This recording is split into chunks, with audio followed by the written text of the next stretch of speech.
¿Qué función tiene la pared? Mira, independiente de la naturaleza química, porque es bien variada, depende la pared, depende del organismo, es el tipo de pared.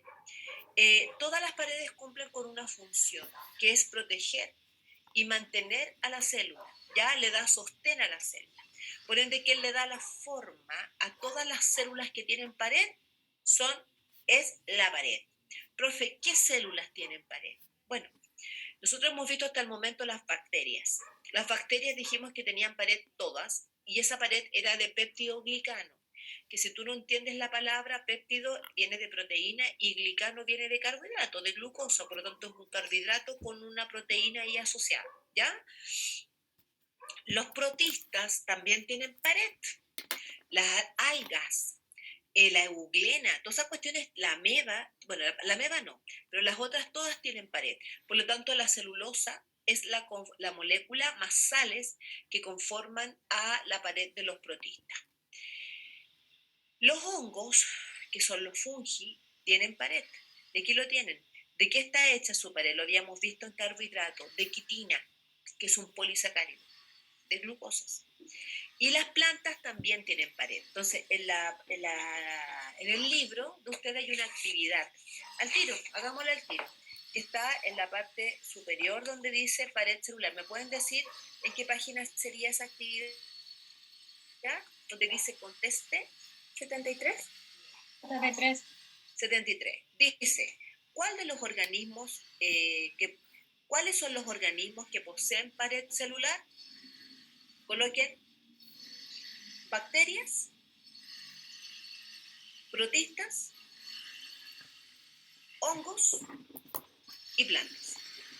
Bacterias, protistas, hongos y plantas. ¿Y qué organismo no posee pared? ¿Qué van a contestar ahí? ¿Qué reino? Animal. Animal. Animal. La pared de las células vegetales está conformada básicamente de celulosa, ¿ya? Y lo único que les quiero comentar acerca de la pared de las plantas, que aquí se ve súper bien el dibujito, que cuando se sintetiza la pared vegetal, porque esta es la única que tienen que manejar bien, así junto con la de la bacteria, la síntesis de pared, que la sintetiza la propia célula, es una síntesis discontinua. La pared no es un límite continuo como es la membrana. Fíjate, son tramos donde no hay pared. Por lo tanto, es una estructura que se va formando por segmentos, ¿ya? Y la pared celular, básicamente, chiquillo, lo que le va a dar a la célula, obviamente, como les dije, es protección, es forma, pero esas zonas por donde no hay pared tienen una función. Mira, yo tengo dos células vecinas y para que estas células puedan conectarse entre sí, lo hacen a través de zonas donde no hay pared. Esas zonas donde no hay pared, las membranas de las células vecinas se conectan. Entonces, mírame, viene la membrana de esta célula, viene la membrana de esta otra célula y a través de proteínas hacen conexión, ¿ya? ¿Y qué se pasan? Son vecinas. Bueno, sí, las células son súper sociables. Por lo tanto, así como ustedes con sus vecinas, que a lo mejor de repente les faltó alguna cosa, oiga, vecina, ¿me puede prestar un poquito? No sé, me faltó un tomate o me faltó una cosa, las células son tal cual. Pero resulta, chiquillos, les voy a contar una historia bien bonita y triste, que la célula vegetal, a medida que va desarrollándose, su pared se va engrosando por varias capas, capa. Y llega un momento en el cual el engrosamiento de la pared interrumpe el contacto entre las células vecinas. Y cuando eso llega a ocurrir, la célula, ¿saben lo que hace? Se suicida, porque ella no puede vivir este aislamiento que le genera el cierre de estos canales que ustedes ven aquí. Y eso provoca que la célula se muera a través de un proceso que se llama apoptosis celular, que es la muerte celular programada. Y uno se pregunta, ¿y para qué una célula se mata? ¿Qué objetivo tiene que se mate una célula? Esa célula va a cumplir una función en estado, miren lo loco que les voy a decir, muerta. ¿Qué sentido tiene que una célula se muera y cumpla función? Mírenme, para que la savia que tiene que subir desde el suelo hasta arriba en los árboles pueda subir, lo tiene que hacer por células muertas, porque si no el agua quedaría retenida en cada célula que estaría subiendo. Por ende, tienen que ser células muertas que formen solamente túneles de ascenso de agua. ¿Se entiende lo que le estoy explicando? Entonces, en las células vegetales, el engrosamiento de pared de determinados tipos de tejido provoca su muerte por aislamiento. ¿Ya? Entonces, no sé si se acuerdan, pero Robert Hooke, cuando analizó el corcho del alcornoque, que les dije que él había sacado del tallo, del tronco, células que vio, células muertas. Sí, porque las células muertas forman parte de los troncos, principalmente de los tallos de los vegetales. Casi todo lo que hay en un tallo, en un tronco de un árbol, son células muertas. ¿Ya? Por eso es que lo único que hay ahí es celulosa, celulosa, porque ese es el componente de su pared. Casi pura pared celular hay en los troncos de las plantitas, ¿ya? Que son células, como les digo, muertas. Ok, ya sabemos entonces qué reinos tienen pared, de qué está hecho principalmente la pared de las células vegetales, que es de celulosa, y independiente, como les digo, el tipo de pared y su naturaleza química, siempre las paredes van a cumplir una función. Y esa función es darle forma a la célula y darle sostén, ¿ya? Nos vamos ahora al segundo límite que tiene todas las células, que, dígame, que es la membrana Le plasmática. pregun Ay, disculpe, le preguntaba algo por el chat. A ver, profe, ¿por qué el reino animal no tiene pared? ¿Por estructura o simplemente es así? A nivel estructural nosotros no tenemos pared, nosotros tenemos que establecer contacto con el medio, incorporar sustancias del medio de una forma mucho más fácil y por ende la pared limita esa incorporación. No, a nosotros no nos da la forma la pared, nos da la forma el citoesqueleto con la membrana, ¿ya?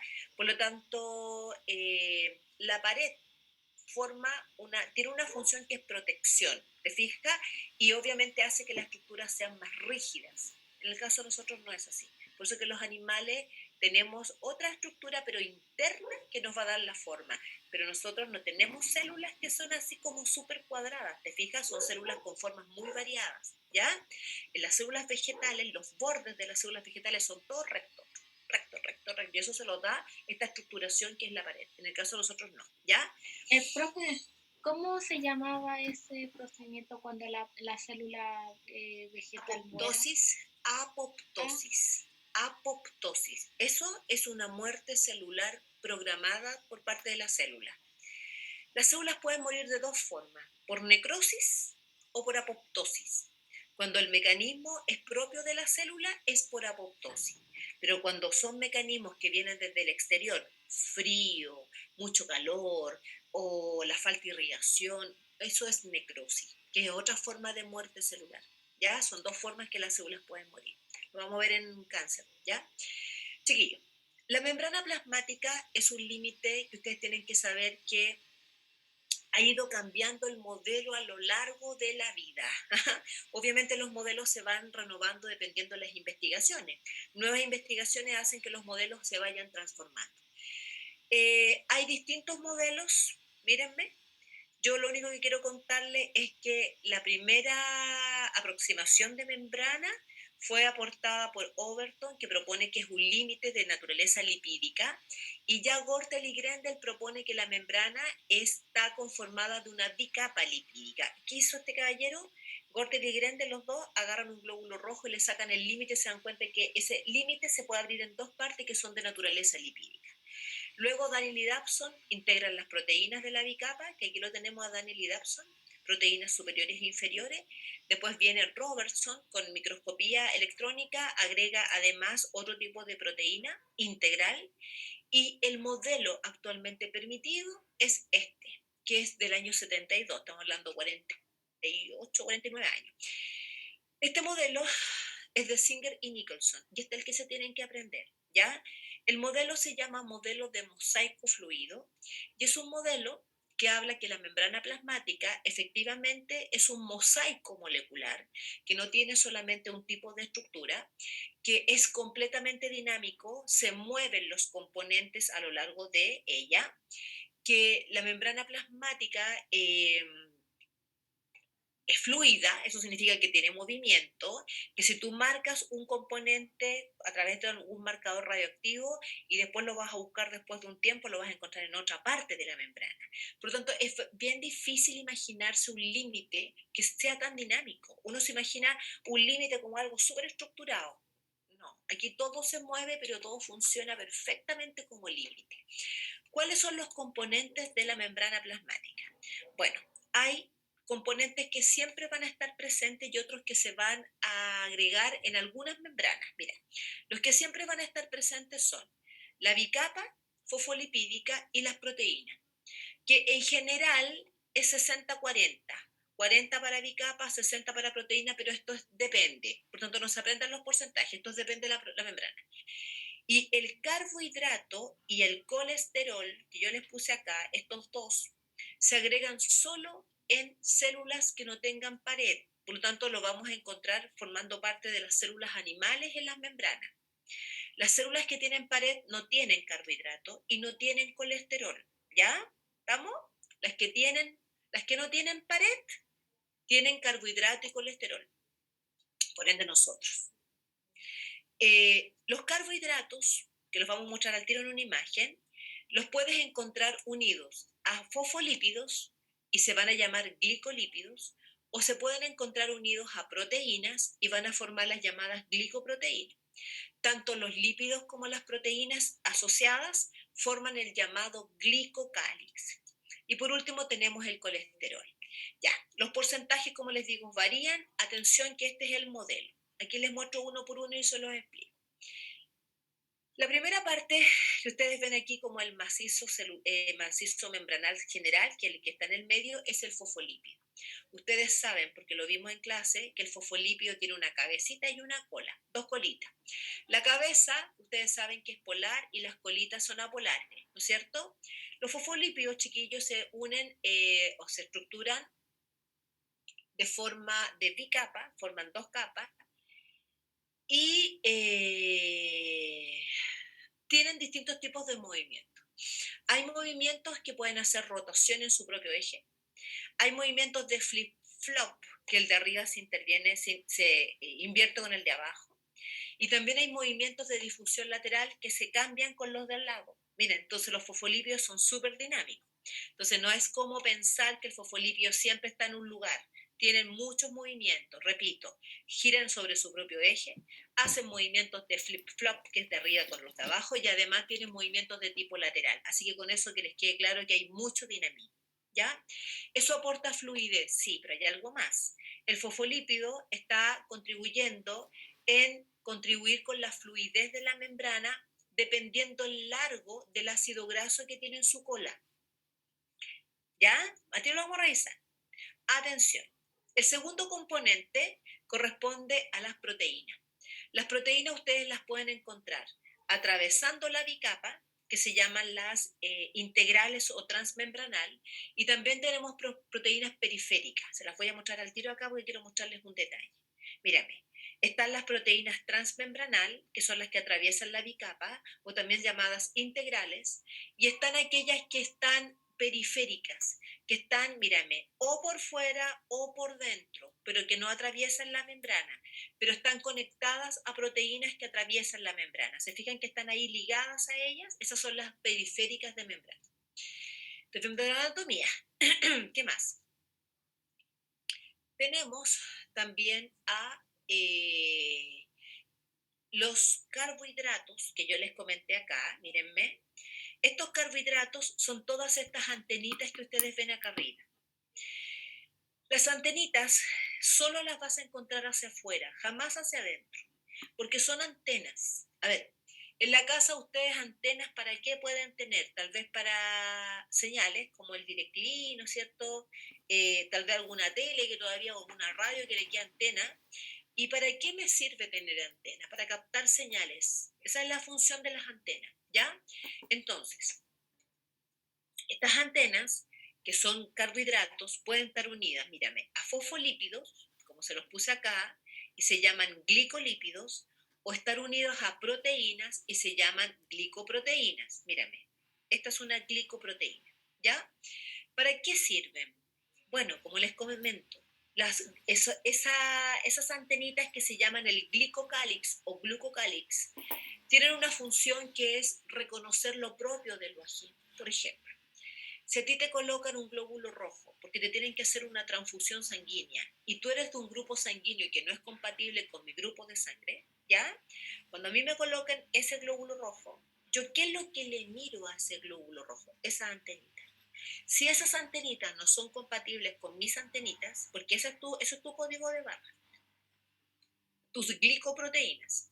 Si yo miro esas antenitas y digo, estas antenas no son iguales a las mías, ¿sabes lo que hace mi sistema inmunológico? Al tiro va y ataca a esos glóbulos rojos.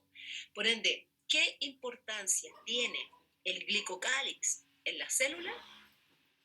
Es reconocer lo propio de lo ajeno. Miren qué importante es esto. Esto es un submundo dentro de la célula, chiquillos, súper importante. Por eso que yo no puedo hacer trasplante de órganos de cualquier órgano, cualquier persona, ¿me entiendes? O hay que trabajar con inmunosupresores porque si no la respuesta inmunológica inmediatamente elimina el injerto, elimina el órgano injertado, ¿me entienden? Eso es esencial. Ya. Y por otro lado está el colesterol, que son esas manchitas amarillas que ustedes ven ahí, que siempre los vas a encontrar unidas, mira, a los fosfolípidos. ¿Pero en qué células? Repito, en animales. ¿Qué de los componentes que están acá están solo en animales? Colesterol y las antenitas. Estas antenitas no las van a encontrar en ninguno más que no tienen que tener pared. Por lo tanto, los animales, y si hay alguna célula que no tenga pared, excepcionalmente lo puede tener. ¿Ya? ¿Vamos bien? ¿Para qué sirve el colesterol? El colesterol, unido a la membrana plasmática, a los fosfolípidos de la membrana plasmática, tienen por función proporcionar estabilidad mecánica. ¿Cómo es eso, profe? Mírame. En la membrana todo se mueve, chiquillo, los fosfolípidos, las proteínas. Como no hay pared en la célula animal, el colesterol viene a poner una cierta estabilidad, baja la fluidez, disminuye la fluidez y le da mayor estabilidad mecánica a la membrana, ¿ya?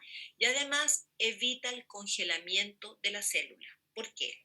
Porque el colesterol tolera temperaturas más bajas que los fosfolípidos.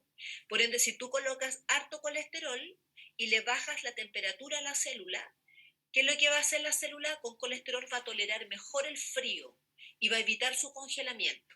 En cambio, si le sacas el colesterol y la dejas solo con fosfolípido, al poco rato se te va a congelar.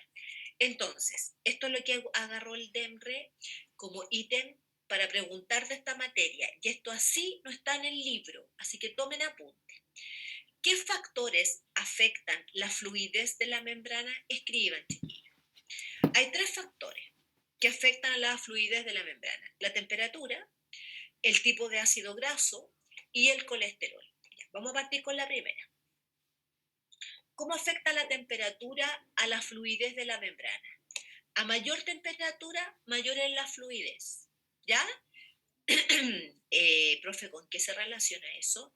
Acuérdate que los principales componentes que vemos a nivel de membrana son los fosfolípidos. Y como son lipídicos, cuando usted tiene un lípido que le aumenta la temperatura, los lípidos se hacen más fluidos. Por ende, a medida que aumento la temperatura, la membrana se me hace más fluida. ¿Ya? Vamos. Si bajo la temperatura, baja la fluidez. El tipo de ácido graso. A mayor cantidad de ácidos grasos cortos e insaturados, mayor es la fluidez. Profe, no me acuerdo de eso. Mira, si el ácido graso era de colita más corta y con mayor cantidad de dobles enlaces, más insaturado, colita más corta y más insaturado, el lípido era más fluido, porque era más líquido. Si en cambio la cola era más larga y más saturada, ¿se acuerdan que el lípido era más sólido, era más grasa? Entonces, si yo quiero aumentar la fluidez de la membrana, ¿cómo tienen que ser las colitas de los ácidos grasos? Más cortitas e insaturadas, ¿ya? A mayor cantidad de ácidos grasos cortitos e insaturados, mayor es la fluidez. ¿Y cómo actúa el colesterol? El colesterol disminuye la fluidez a temperaturas altas y aumenta la fluidez a temperaturas bajas. ¿Cómo es eso, profe?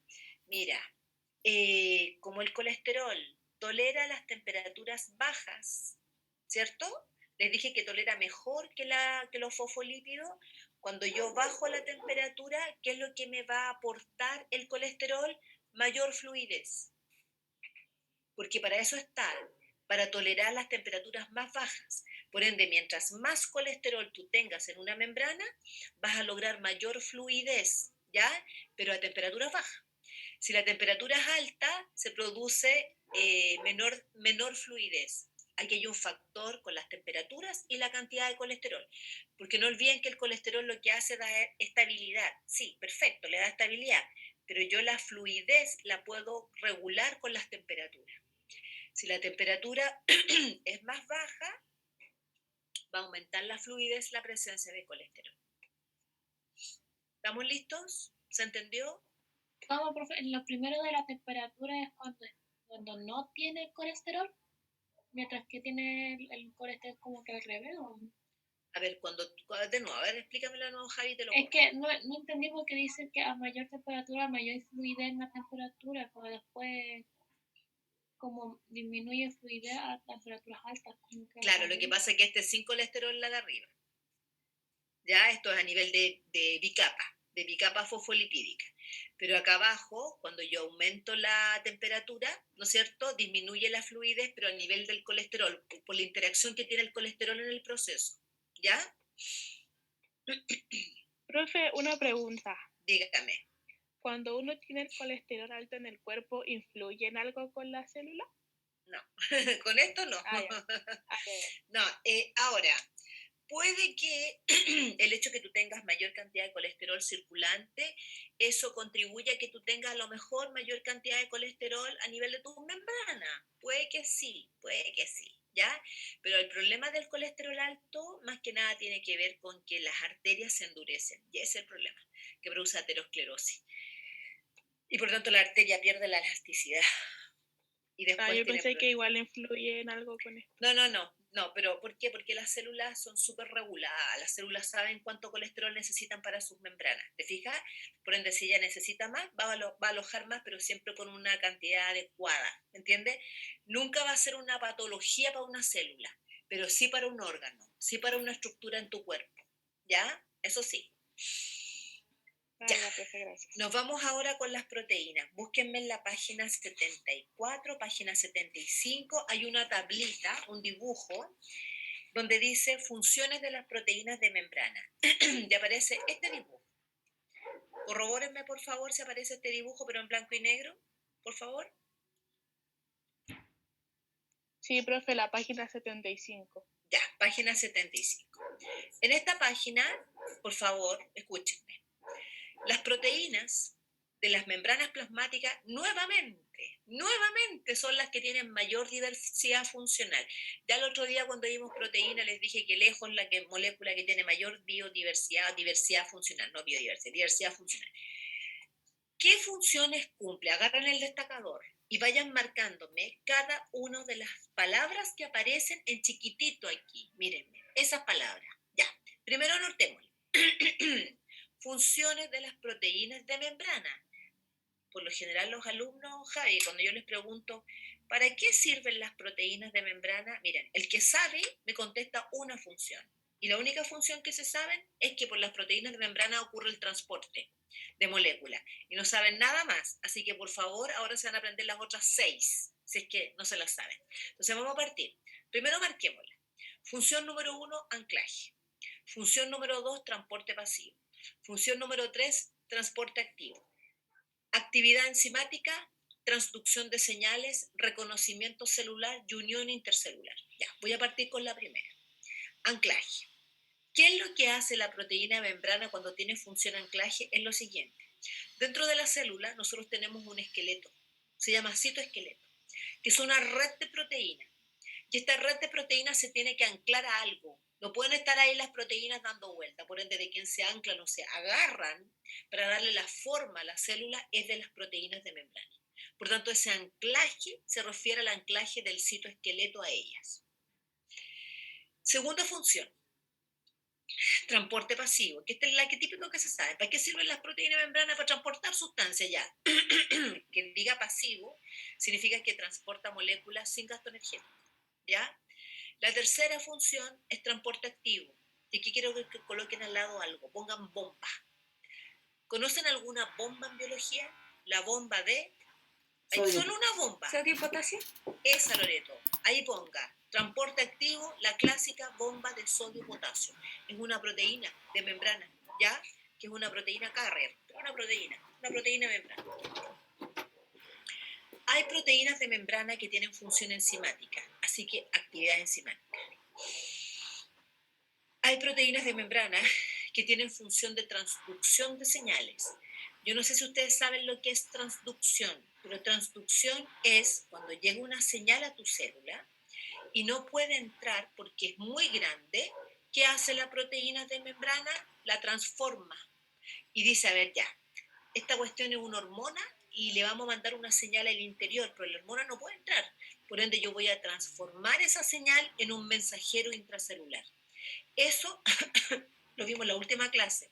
Se forman los AMP, los AMP cíclicos, que son los mensajeros intracelulares. Entonces, transducir una señal es transformar una señal. Y eso lo puede hacer una molécula proteica de membrana. Reconocimiento celular. Por ejemplo, aquí viene un anticuerpo y estas proteínas pueden reconocer sustancias que vienen desde el exterior. Dime, Loreto. Es que no entendí muy bien esa parte. Las proteínas transforman, por ejemplo, la insulina a AMP. Sí. Por ejemplo, la insulina es una hormona que no puede entrar a la célula porque es muy grandota. Por tanto, la insulina se une a una proteína receptora, como la que está acá abajo, y esa proteína receptora le indica a la proteína de membrana que transforme la señal y mande un mensajero intracelular y manda la AMP, porque hay moléculas que no pueden entrar. Entonces hay que transformar la señal, eso se llama transducir una señal, transformarla, ¿ya? Por ejemplo, esta palabra también la vamos a ocupar, no, con usted no veo sistema nervioso, pero por ejemplo cuando uno, no sé si ustedes alguna vez vieron sistema nervioso, yo creo que sí. Si yo me estoy quemando un dedo, porque estoy poniendo el dedo en el fuego, ustedes saben que ese fuego, ese calor, es recibido por unos receptores de la piel. Pero ¿qué es lo que hace esa célula receptora? Transforma la señal de una señal térmica a una señal electroquímica, porque entenderán que lo que llega acá al cerebro, al área de percepción, que es este lóbulo que está acá arriba, no es el calor. Entenderán que no llega el fuego acá, pues es una transducción de una señal, es una transformación de una señal, que se transformó de un estímulo térmico en un estímulo electroquímico, que es el impulso nervioso, ¿ya? Reconocimiento celular. Las células reconocen estructuras a través de proteínas. Y la última es la unión. Mire, esto es bonito. ¿Cómo se comunican dos células? La principal forma que tienen las células vecinas, que les conté hace un rato de las vegetales para comunicarse, no es por las membranas, no es por la bicapa, porque si hacen esto con bicapa se fusionan y forman una megacélula. Por lo tanto, se tienen que conectar por proteína. Entonces, la proteína azul de la izquierda con la proteína azul de la derecha hacen un túnel y por ahí pasa la información. Por ejemplo, las neuronas. Las neuronas cuando hacen sinapsis eléctrica, ¿sabían que así se conectan? Se hacen una conexión por proteína y por ahí pasa el flujo iónico. Y por ende la otra neurona dice, ahí me llegó la señal, vamos, y sigamos el impulso nervioso, ¿ya? Por tanto, ¿cuántas funciones cuentan aquí? Cuéntenme, ¿cuántas funciones hay para que su cabecita las procese? 7. Dejen ahí anotado, 7 funciones de las proteínas de membrana. Lejos la estructura que tiene mayor diversidad funcional. Por lo tanto, chiquillos, aquí por ejemplo aparece función transportadora, función de unión, receptora, enzimática. Resumen, den vuelta a la página y nos vamos a ver para qué sirve entonces la membrana. La membrana tiene como función principal constituir el límite fundamental de toda célula. Vayan destacando, estas son cosas que se las tienen que estudiar. ¿Para qué sirve la membrana? Es el límite de toda célula. Regula los movimientos de sustancias desde y hacia la célula. Conduce potenciales electroquímicos, las neuronas. Participan en la interacción directa, formando así uniones intercelulares. Se pueden comunicar las células entre sí por estas conexiones. Mantener la forma celular junto al citoesqueleto y a la matriz extracelular. Y transducir señales hormonales y nerviosas. Esas son básicamente las funciones de la membrana. ¿Quiénes tienen membrana? Todas las células. Pero los componentes de las membranas van variando, no lo olviden, ¿ya? Lo básico es proteína, porque es la que tiene mayor funcionalidad. El fosfolípido tiene bien poca funcionalidad, ¿ya? Miren esta pregunta. Esta es una pregunta de prueba oficial. Les voy a activar las votaciones. Léanla, porfa, y díganme qué contestarían en la votación que les voy a activar, a ver si internet me lo permite. Porque está tan lento que no.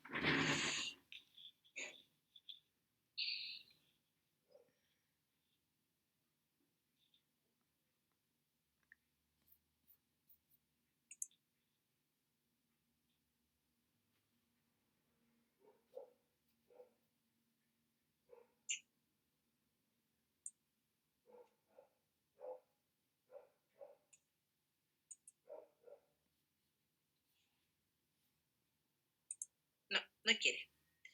Pero no importa, no vamos a ocupar no vamos a perder el tiempo en eso.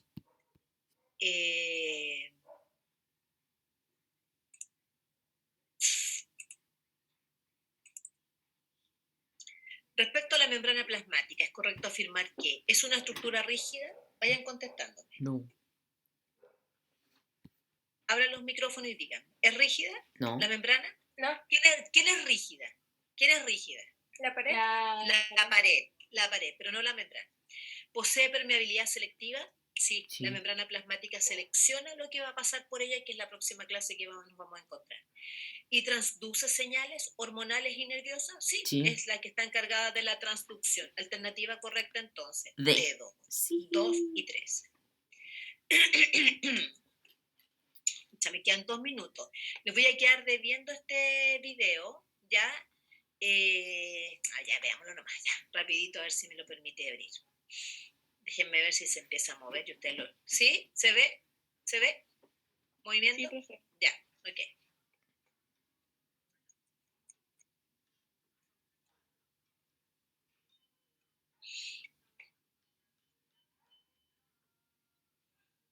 Ya, aquí ustedes ven cómo si yo meto un bisturí en la membrana plasmática, fíjense cómo la membrana tiene la capacidad, miren, de cómo desarmarse y volverse a armar. Eso es la fluidez, es parte de sus capacidades que tiene. Se vuelve a estructurar. Obviamente si el estímulo es muy fuerte, termina rompiéndolo, ¿ya? El colesterol viene ahí a ¿qué? A permitirnos, ¿no es cierto?, a generar estabilidad en la membrana. Las proteínas son los componentes que le dan mayor estabilidad a la membrana. Ya.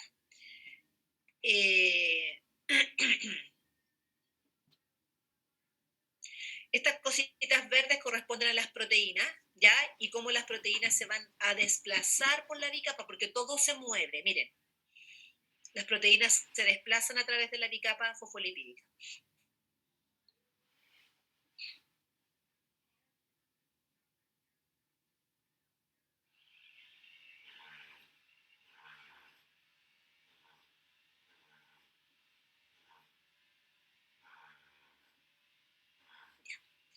Y hay un segundo video, que este es más larguito, esto lo voy a dejar para la próxima clase para hacerles la introducción a la siguiente materia.